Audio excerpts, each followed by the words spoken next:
My name is Harith Aiman bin Edi Wijaya.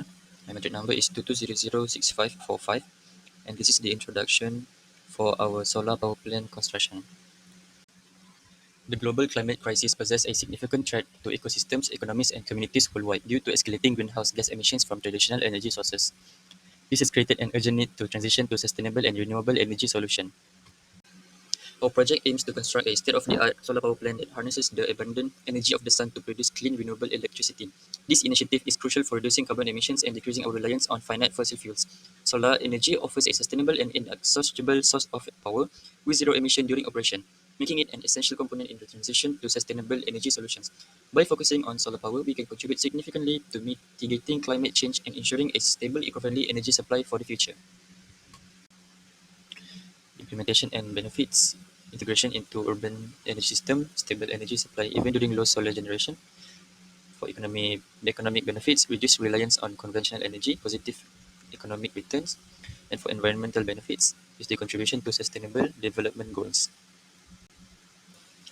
This is the project management overview. For the first point, economic assessment, detailed evaluation assess financial feasibility, considering construction, operation, revenue projections, and long-term maintenance costs to ensure economic viability. Second point, technical feasibility.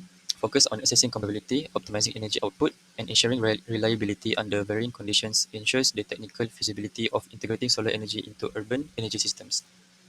Third point, risk management. Comprehensive strategies identify and mitigate potential risks such as technology integration, regulatory changes, weather impacts, operational challenges, aiming to minimize disruptions and optimize project outcomes. For the last point, resource management, efficient allocation of materials, manpower, and resources supports successful implementation and operation, enhancing power project efficient and timeline adherence while minimizing waste. This is the project background for our project.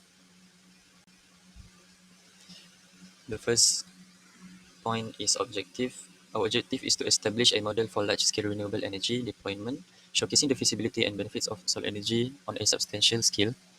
Our focus is to integrate advanced technologies and leveraging multidisciplinary expertise to optimize the efficiency and performance of the solar power plant. The scope of the project is to encompasses the entire life cycle from initial design and testing to manufacturing, construction, and commissioning of a cutting-edge solar energy facility. The environmental impact is beyond reducing greenhouse gas emission. The solar power plant will contribute to improved air quality, preservation of natural resources, and protection of biodiversity. Our economic benefits for the project also promises economic advantages through job creation, stimulation of technological innovation, and fostering community engagement. Through educational programs and outreach initiative, we aim to raise awareness about renewable energy's importance and inspire further action towards a sustainable future. Our commitment for this project reflects our proactive stance on addressing the urgent challenges posed by climate change. It underscores our commitment to sustainability, energy security, and environmental responsibility. Our vision for this project is that we do not only contribute to global efforts to reduce carbon emissions, but also pave the way for a cleaner, healthier, and more resilient world for future regeneration.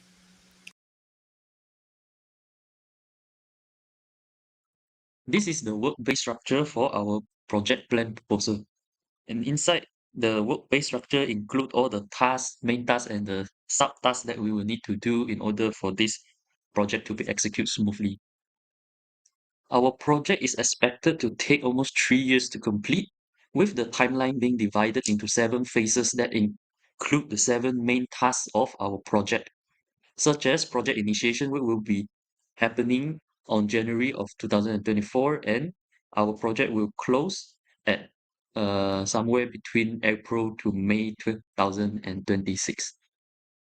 Our project will have a proposed budget of 3 billion ringgit, with the primary fund being around 2.4 ringgit. That will be divided into the 7 main tasks of our project, while the remaining 600 million ringgit will be considered as emergency fund. So our project will have almost 3 billion fund allocated for the construction of our solar power plant.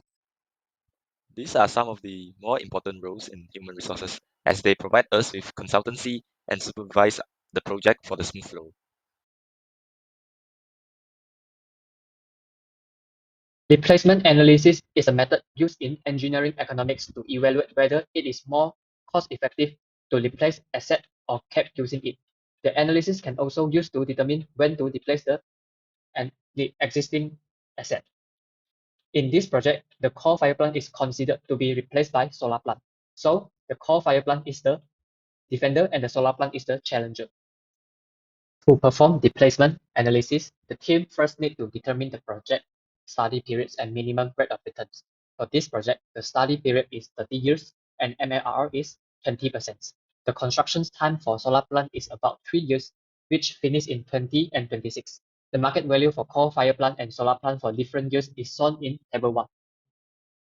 For a study period of 30 years, the present worth equivalent for defender and challenger is calculated.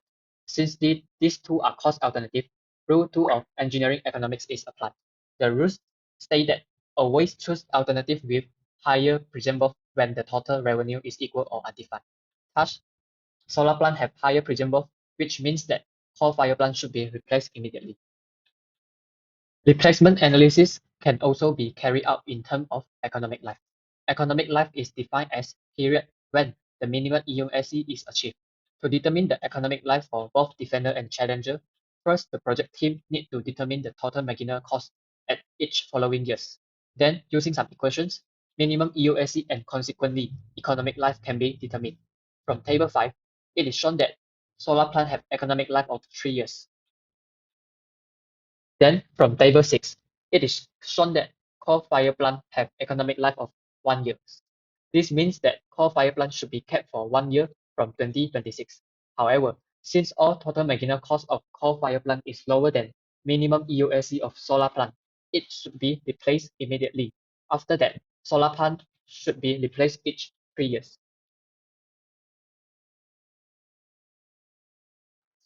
Let's talk about the benefits of this project. One major point is the clean energy generated. Compared to a coal power plant, our solar power plant can generate up to 5 billion worth of energy while not depending on fossil fuels. This greatly promotes energy sustainability while mitigating climate change. Also, since we are not using coal as our main source of fuel, we can save up a lot on carbon tax. This will greatly reflect in the financial benefits point of view while reducing greenhouse gases.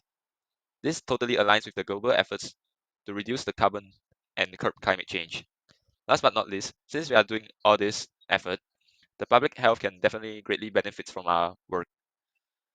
The cleaner air, free from the pollution, will contribute to fewer health problems, which also translate into reduced healthcare costs. The cleaner air also improves the quality of life for the nearby citizens. And if you are still not convinced, let's look at it from the perspective of mathematics. We will use the benefit cost ratio. As you can see here, the result comes out as 1.24. Because this ratio is really more than 1, our solar power plant is definitely economically acceptable at 20% MAR rate with 30 years of study period. I'm Davis. I'm going to talk about the risk management. Risk management is typically how we identify the risk, do risk assessment, and do risk response development. So this is the risk identification table. We have found out that we have one category which is technical risk. Technical risk consists of the connection failure. Connection failure is based on the incorrect panel installation, which is the people do the installation do faulty work and wrong wiring. Second risk we have found out is component failure, which may be happen to solar panels, inverter, and batteries. This is because of the component modifications and unstandardized component. This category is environmental risk. It consists of extreme weather event, which is storm and hurricane. It will cause physical damage to the power grid and make disruption on it. The risk is natural disaster, which will be the earthquake and floods. This will cause infrastructure damage to the building connected to the power grid. Next category is financial risk, which will be consist of the overspending on expenses. This will cause the project delays and reduce profitability on the project. Risk is funding delays. This will cause the project stalls and make the project stop entirely because we don't have the money on it. Category is operational risk, which consists of the maintenance problem. Maintenance problem is caused by the premature equipment failure that will cause safety hazard. The second risk is a limited access to skilled personnel. This will cause the maintenance become improper and the maintenance will become poor. The risk assessment table of my project, the numerical scale 1 to 2 is low, 3 is medium, 4 to 5 is high.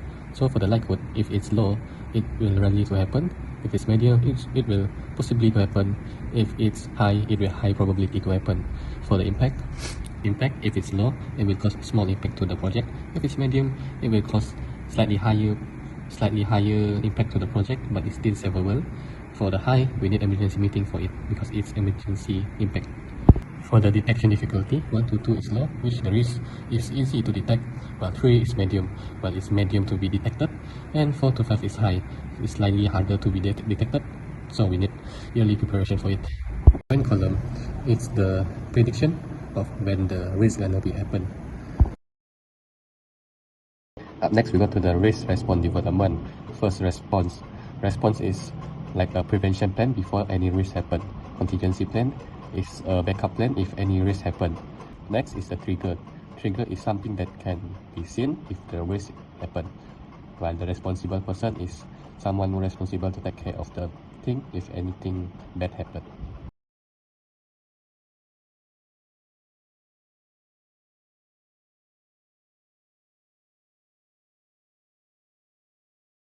My name is Patrick Lau Xie and my matrix number is 22004715. Now, I'm going to introduce resource allocations and scheduling, which are critical to the success of our solar power plants construction project. It ensures timely completions within the allocated 3 billion budget while optimizing resource utilizations and managing costs. Clear scheduling also fosters communications and accountability among team members, maintaining high standard of quality and regulatory compliance. Ultimately, this structured approach supports continuous improvement and adaptations, ensuring the project contributes effectively to our goals of mitigating climate change through sustainable energy. So this is the task sheet in Microsoft project. The scheduling is designed to ensure each phase is complete efficiently with clear dependencies and timelines that prevent delays. The table outlines a detailed project schedule, breaking down this project into several phases, each containing specific task, duration, start date, and also respective finish date. Moreover, this table also shows predecessor. These columns show the dependencies between tasks. It uses a notation system where the numbers refer to the task number. FS stands for finish to start, meaning a task cannot start until the predecessors finish. SS stands for start to start, indicating tasks that start simultaneously. Plus 3 days or minus 3 days indicating lead or lag time. For example, the investment decisions program 1.2 has a predecessors 2FS plus 3 days, meaning it starts 3 days after the feasibility study program 1.1 finish. This Gantt chart provides a visual timeline of the project's tasks and their dependency, showing the involvement of various human resources like the project manager, financial analysis, and multiple engineering specialists. Each bar represents a task, with the length indicating the duration. The overlapping bars and lines illustrate concurrent tasks and dependency, ensuring all roles are coordinated efficiently. Critical path elements are highlighted, indicating tasks that directly impact the project's completion's date. This chart is crucial for tracking progress, identifying bottlenecks, and managing resource allocations effectively throughout the project lifecycle. This human resource sheet lists the project work resource, including roles like project manager, electrical engineers, and financial analysis. Each resource is assigned a standard hourly rate with no additional overtime costs. For instance, the project manager has a standard rate of 100 ringgit per hour, while the environmental consultant has a lower rate of 30 ringgit per hour. This differentiation is essential for budgeting and ensuring that resources are used efficiently. The maximum availability for all resources is set at 100%. Costs are accrued prorated, meaning they are spread evenly over the duration of tasks. This sheet is an essential tool for effective project management, ensuring that all human resources are properly accounted for and managed within the project's financial constraint. This cost table details the project financials by task. The baseline represents the budget, with actual costs being lower as only human resources are considered. Each task shows total cost, variance, and remaining budget. For instance, feasibility study has a budget of 100,000, but only 22,400 ringgit actual cost, leaving a variance of 77,600 ringgit. Overall, the table highlights the significant underspending across all tasks due to the limited scope of cost included. This helps in tracking financial performance against the set budget to ensure effective resource management.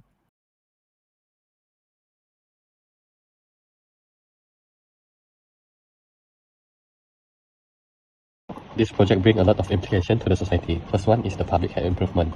By substitute the coal-fired power plants to solar power plant, it lower the air pollution and make the air cleaner.